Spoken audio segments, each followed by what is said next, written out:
So now I understand what a sabbatical is. If I hadn't been laid off, I wouldn't have had the time. The AI certification took 6 weeks, but then the TED Talks, the books I read, the videos I saw, the work that I did, the articles, the people that I researched, that took 6 months. So sometimes you have to see the silver lining and you have to take advantage of getting laid off because life is forcing you to reinvent yourself. So do it, take advantage. Don't try to get back into the same thing because that's the easy way out. That's the easy way out. I was 45 when I got laid off. A month later, an opportunity came up. It was in the same exact industry, the same exact position. It was with a competitor to where I was. It was basically, going across the street. And yes, obviously, we have to pay the rent. So if you have to do it, you have to do it. But even if you do it, I guess the message is you have to take control of your AI education. I could have retooled myself while I was working, but I didn't. I'm guilty of that. It is my fault. The pain that I felt when I got laid off and couldn't find an equivalent job in an AI-enabled firm was my fault. That was on me. And instead of going to so many industry events, I should have been going to completely different events. The problem is obviously your company won't pay for it. They're like,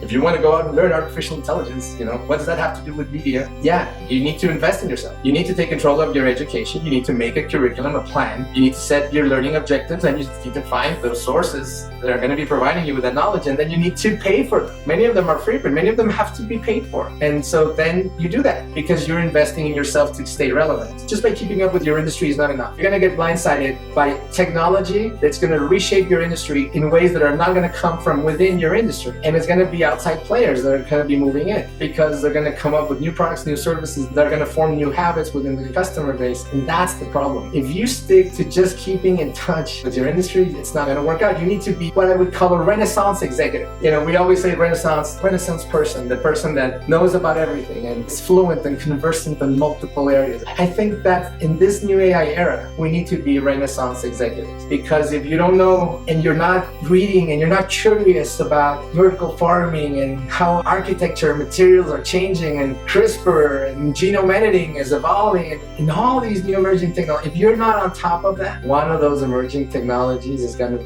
reshape or destroy, obliterate your industry.